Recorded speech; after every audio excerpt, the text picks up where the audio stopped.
Olá, o programa de hoje te convida para uma viagem. E aí, vamos pegar carona nos filmes que ganham a estrada e observam a vida pelo retrovisor.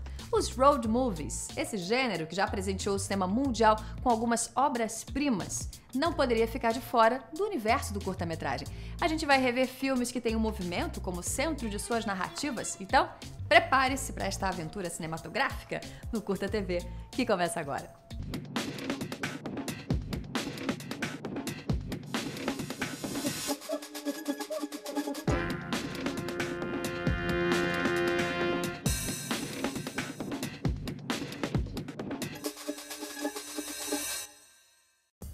Seja pelo sertão ou por paisagens urbanas, o cinema de estrada já passou por todos os gêneros até se transformar em um. Desde os westerns até os filmes de terror, praticamente todos os grandes diretores do cinema mundial se arriscaram a botar o pé na estrada. Entre os curtas-metragens, a diversidade se repete. Os road movies podem ser dramas, comédias, urbanos ou rurais. O diretor Marcus Gutman, por exemplo, já levou seus curtas por diferentes caminhos.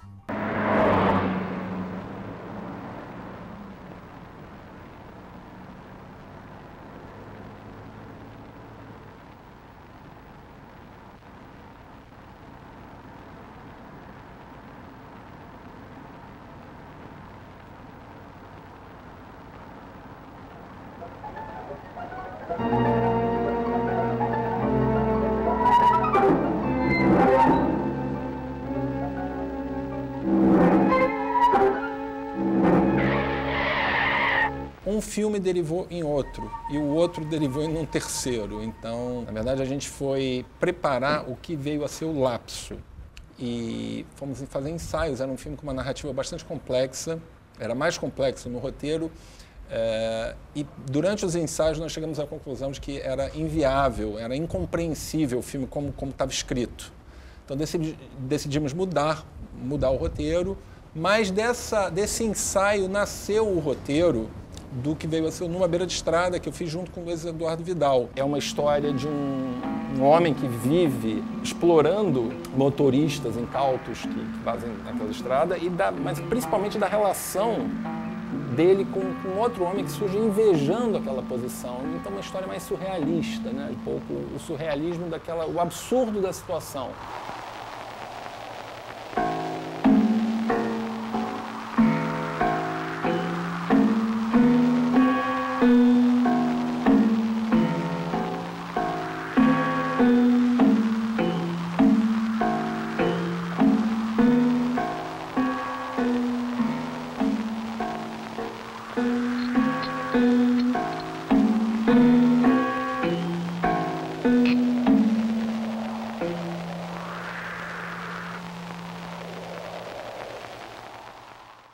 Quando decidi fazer cinema, fazer película, havia uma preocupação de dominar os elementos que estavam ali.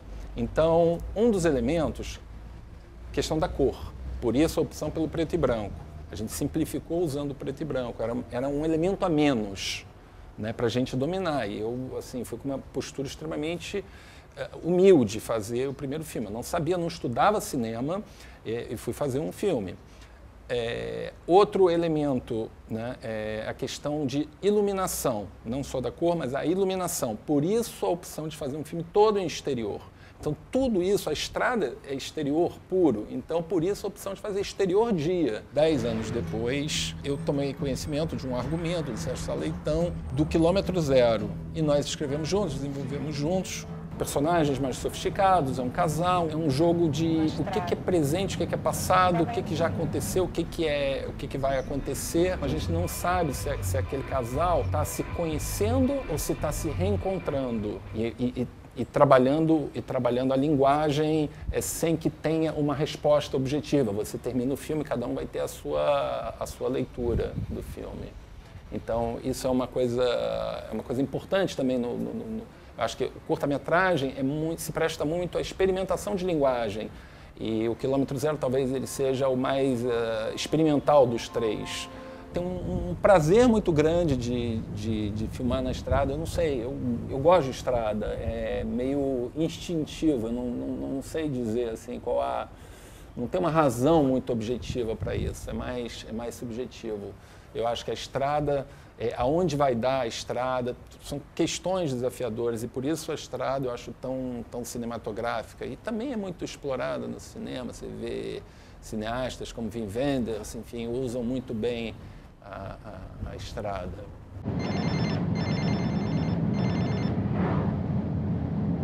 Oi, Ana. Tudo bem? Tudo bom. Onde é que você tá? Eu tô indo pro Rio. Pro Rio ou pra ele? Pra ele. Sabe aquela frase?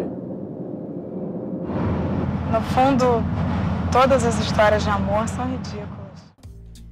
O curta-metragem Road Movie, de Cláudia Cárdenas e Rafael Schlichting, faz uma refilmagem dos filmes da década de 60, tempo em que ganhar a estrada se transformou em sinônimo de liberdade e contestação. A partir desta época, marcada pela revolução cultural que sacudia o mundo, esses filmes assumiram outro simbolismo.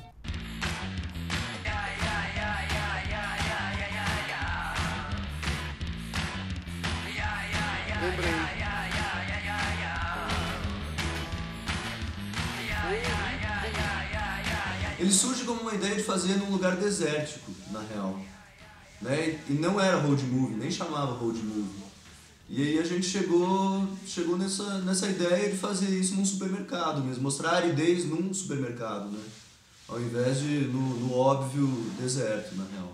A gente já parte de uma citação que é os retirantes do Portinari, que não tem nada a ver com road movie. Né? O nosso pensamento era mais uma coisa para pensar o cinema nacional mesmo, o nacionalismo. Então essa estrada, né?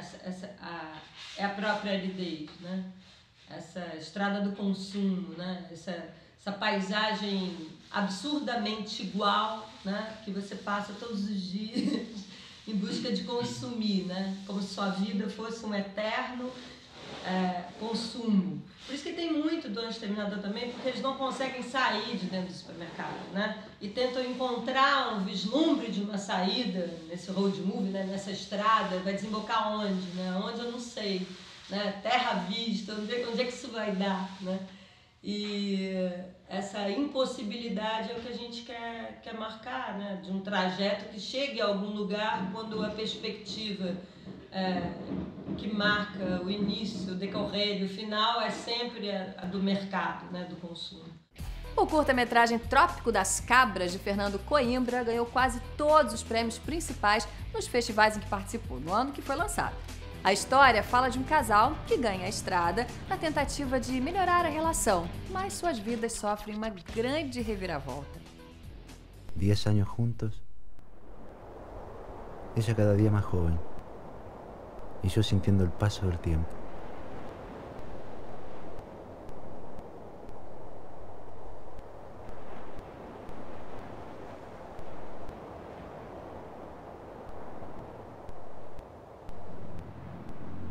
Tomamos la decisión de hacer un viaje para ver si recuperábamos aquel amor o lo perdíamos para siempre. Nos imaginamos como los banderantes del Brasil, saliendo en busca del preciado dorado.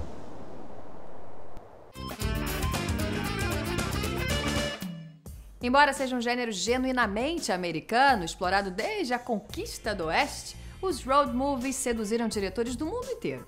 Um dos mais famosos é o alemão Wim Wenders, que de tão apaixonado pelo gênero, deu o nome Road Movies à sua produtora.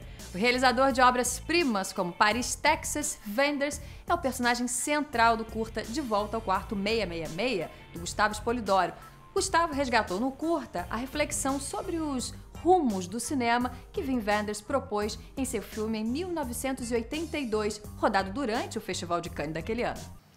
Es ist erstaunlich eigentlich, wenn ich mir überlege, wie dunkel unsere Vorhersage war oder wie pessimistisch unsere Vorhersage war zu dieser Zeit 1982. Es ist eigentlich erstaunlich, wie gut sich das Kino gehalten hat. Es hat nicht nur unsere höchsten Erwartungen übertroffen in der Folgezeit, in den 90er Jahren und jetzt ins 21. Jahrhundert. Es hat sich eigentlich selbst an den Haaren aus dem Sumpf herausgezogen, in dem es damals gesteckt hat. Quando eu fui fazer esse filme, me disseram assim, Gustavo, tu vai ter 20 minutos com o Wim Wenders. E eu pensei, caramba, vou ter que fazer um plano de sequência, né, com ele, que mas não é na ideia de plano de sequência, mas é um filme de 15 minutos, sem cortes praticamente, tem um cortezinho no meio. E no final das contas eu fiquei 40 minutos com o Wim Wenders e infelizmente não pude trocar nenhuma ideia com ele, além da explicação para ele do que ele deveria fazer no filme, até o filme terminar e ele ir embora, né? Então acabamos não trocamos mais do que isso. O grande lance que eu acho que tem nesse filme é uma ideia do Alfredo Barros, que era o montador do filme e que não tinha o que fazer, porque o filme praticamente era um plano de sequência, devia estar lá matutando. Um dia ele me chamou e disse, Bagos, olha essa ideia que eu tive aqui. E aí quando eu olho, ele me mostra o filme e está lá o Antonioni no meio da nossa sala, do nosso quarto. Isso me emocionou muito, cara. Eu falei, cara, como é que o Antonioni está no nosso filme olhando para a nossa câmera? Isso não era uma ideia original, né? E aí, o que tu fez, Alfredo? Ele falou, cara, não fiz nada, fiz uma fusão. Ele simplesmente fez uma fusão simples de duas imagens e aparece o Antonioni. Por quê? Porque o enquadramento que eu tinha feito, né, que nós escolhemos de fazer lá, o Eduardo Rabin, que é o fotógrafo, era o enquadramento do filme do Wim Wenders. Assim, eu nunca pensei muito assim, sobre a minha relação com o road movie. Mas se eu for refletir um pouquinho sobre isso, realmente, tem muitos filmes nesse estilo que me atraem, assim, na verdade. Mas talvez mais pela uma ligação que eu tenho por outros lugares, por outras pessoas, por outras culturas, me leva justamente a procurar isso, né? Hier draußen sieht es aus, als ob die ganze Welt blau wäre. Tiefer Winter. Wenn ich jetzt mal kurz aufmache, hier sieht man vielleicht, was für ein wirkliches Licht da draußen ist. Es ist warm. Und nicht nur Kameras lügen, auch Fenster lügen.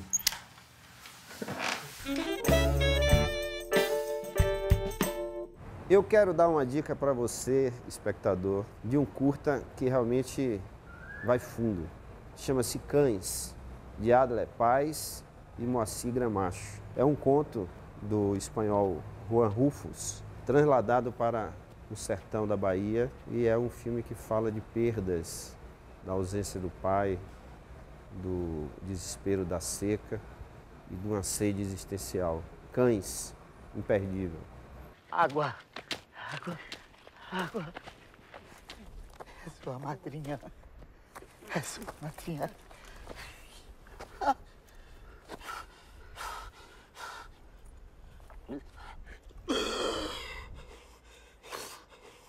Oh!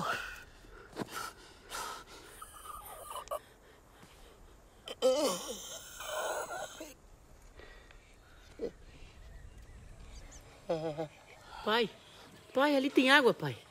Água. Água, pai.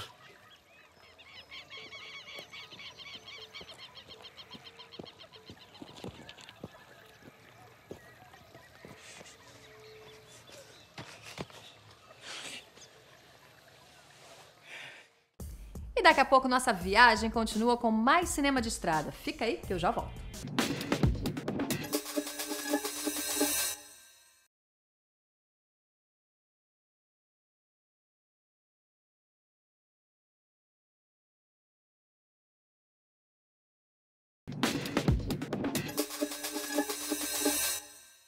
Você acha que é preciso um carro para fazer um road movie?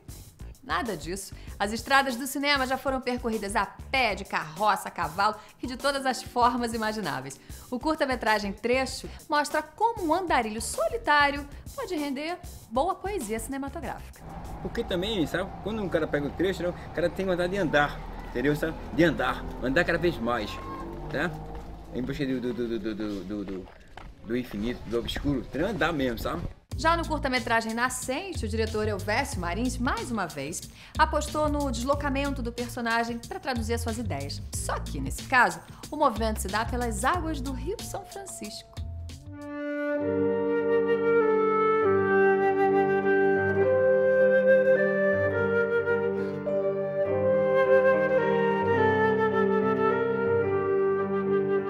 O Nascente é mais um... Eu podia chamar de mais de um river movie, né, do que um road movie. Ele começou numa conversa de bar aqui em Belo Horizonte, eu estava com 2 grandes arquitetos que já faleceram, que é o Álvaro Ardi, o Veveco e o Ello Maia, e um músico, que é o Tavinho Moura, né, que também é uma lenda aí do cinema brasileiro. O Tavinho, no meio dessa história, então, ele veio falar comigo de uma ideia que ele tinha de um cara que saía navegando numa canoa de um rio muito poluído de Belo Horizonte, que é o Rio Arrudas, que atravessa o centro da cidade. E esse rio, o caminho dele natural, ele caía no Rio das Velhas, e depois do Rio das Velhas, ainda em Minas Gerais, desaguava no Rio São Francisco. E aí ele navegava o Rio São Francisco inteiro até chegar no mar. Eu achei o máximo essa história e falei, eu quero filmar isso, eu posso? Eles ficaram rindo um pouco de mim, assim, mas depois foi vendo que o negócio foi ficando sério e tal. Eu escrevi também um argumento, um roteiro. Eu acho que eu sempre fui um cara muito pouco urbano, na verdade. E eu acho que eu consegui algum tipo de diálogo com as pessoas. Eu acho que o interior ainda tem um tempo que é um pouco diferente, sem querer julgar as pessoas. Na cidade também, no centro tem pessoas maravilhosas e tudo, mas eu acho que eu tive um poder de troca no interior, às vezes mais do que na cidade grande. Esse tempo corrido, essa coisa muito grande que a gente vive, né? Bom, em 2003 eu realizei um curta chamado Truques, Xaropes e Outros Artigos de Confiança. Esse curta foi todo realizado no Largo da Carioca.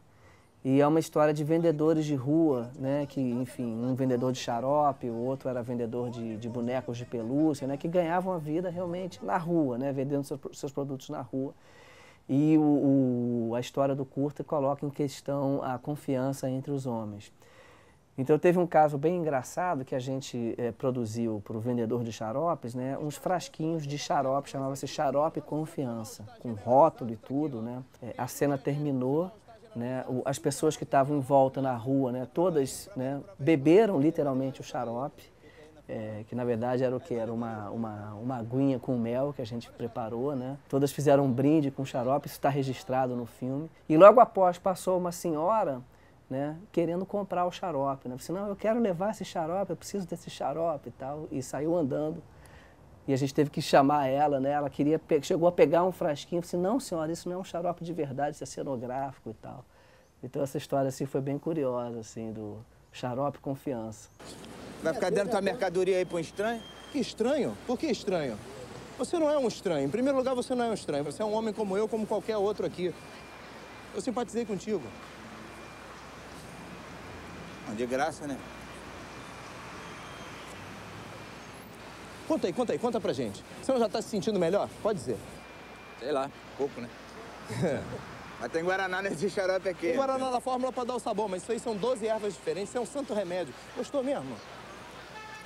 Docinho, né? O primeiro curta-metragem que a atriz Maria Ribeiro realizou como diretora também apostava numa viagem para simbolizar como a passagem do tempo pode ser transformadora. 25 fala de suas memórias e de reflexões da transformação entre a adolescência e a idade adulta. O filme se passa entre as curvas e retas que ligam o Rio de Janeiro a Búzios. A gente convidou a Maria Ribeiro para conversar sobre essa história. Até os 20 anos, quando você é uma garota sem grandes preocupações, a vida é uma sucessão de experimentações. Você experimenta rapazes, se imagina de 137 formas diferentes no futuro, tem certeza de que ninguém é tão bacana quanto o seu irmão mais velho e espera com tranquilidade a chegada do grande amor. Até que chega um dia em que você é obrigada a parar de experimentar e começar a escolher. Eu acho que eu nunca quis ser diretora, assim, quero ser diretora. Mas o que eu tenho como atriz é vontade de dizer algumas coisas que não aparecem para mim. Então, na época, eu achava tudo muito tolo que se falava sobre essa passagem para a vida adulta. Então, eu quis falar sobre isso, quando você já tem um passado pela primeira vez, quando você já pode dizer, há 10 anos atrás eu fiz isso. E aí eu chamei várias pessoas. Tentei umas 5 amigas minhas, diretoras de comerciais, que estavam começando. E a gente, na terceira reunião, empacava, porque um curta é muito pessoal, é uma coisa que não vai dar dinheiro, que não vai dar público, se você não fizer do seu jeito. Então, para todas as pessoas que eu oferecia o projeto, as pessoas queriam fazer do jeito delas, naturalmente, porque é para isso, é um exercício, né? E aí eu não queria, porque eu sabia o jeito que eu queria. Eu queria alguém que fizesse do jeito que eu queria, o que é uma coisa impossível. Então eu decidi fazer. E aí, aprender, né? Aprender, assim. Eu no início, eu não conseguia que as pessoas ficassem em silêncio, porque é chato você mandar, eu acho muito difícil essa figura do cara que pede silêncio. Num curta, você não tem aquele assistente de direção, né? Aquele cara, aquele clássico cara que tem que fazer tudo, né? Inclusive a parte chata, que é mandar todo mundo calar a boca e organizar, encher o saco dos atores para ir embora. E eu tinha 3 atrizes, atriz para se maquiar é uma tragédia. Então era tudo comigo. Primeira vez que eu fico feliz do Rodrigo trabalhar sábado. Não, gente, sério, pensa bem, nem tem nada a ver, nem conheci ninguém nesse casamento. Depois eu tô um tempão querendo ter um fim de semana só nós 3, romanticamente. Ai, meu, você não vai começar a chorar, né? Você tá querendo encontrar o Pedro. Que isso, Teresa é boba. Mas eu namorei o Pedro, eu tinha 18 anos, eu era outra pessoa. Você acha que eu ainda vou achar graça nele?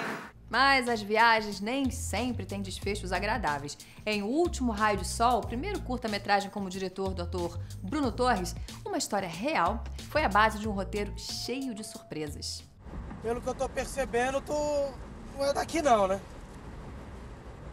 Sou não. Eu vim de Campina Grande, fica lá na Paraíba. Ah, Paraíba, né? Eu já tava desconfiado. Tu tem cara de Paraíba mesmo, Zé Mané. É mesmo, Matheus. O cara tem maior cara de Paraíba, olha lá. Cabeça chata, as orelhas grandes.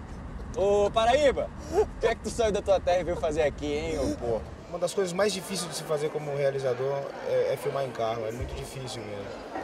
Porque você acaba tendo cenas com pontos dramáticos diferentes e você tem que dar um tratamento diferente para cada cena, né? E no caso desse projeto, o que impôs essa condição de filmagem foi justamente o argumento e o roteiro que partiu de uma história real, porque é um filme que fala da violência exercida por jovens de classe média alta, que Brasília teve muito espaço na mídia com casos dessa particularidade, né?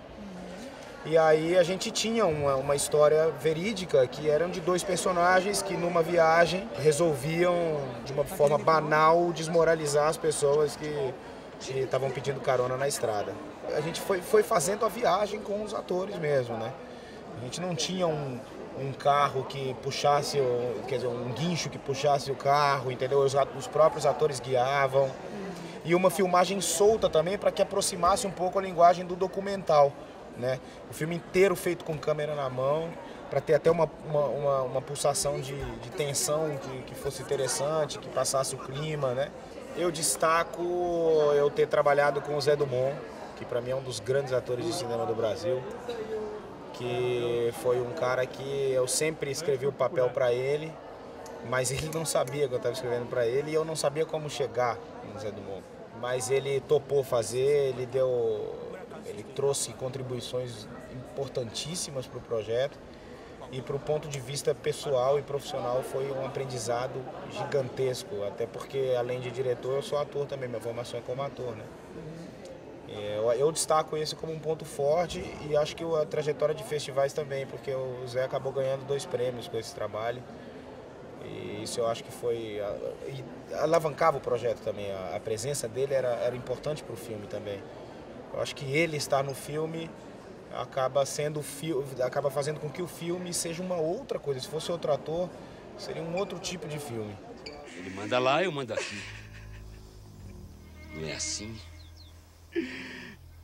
Não faz isso. Não faz isso comigo, não. Não faz isso comigo, não. Eu não ia matar vocês, não. Eu só queria o carro. É isso aí, o programa de hoje fica por aqui. Eu espero que você tenha gostado da nossa viagem. Te encontro na próxima edição do Curta TV. A gente se vê. Tchau!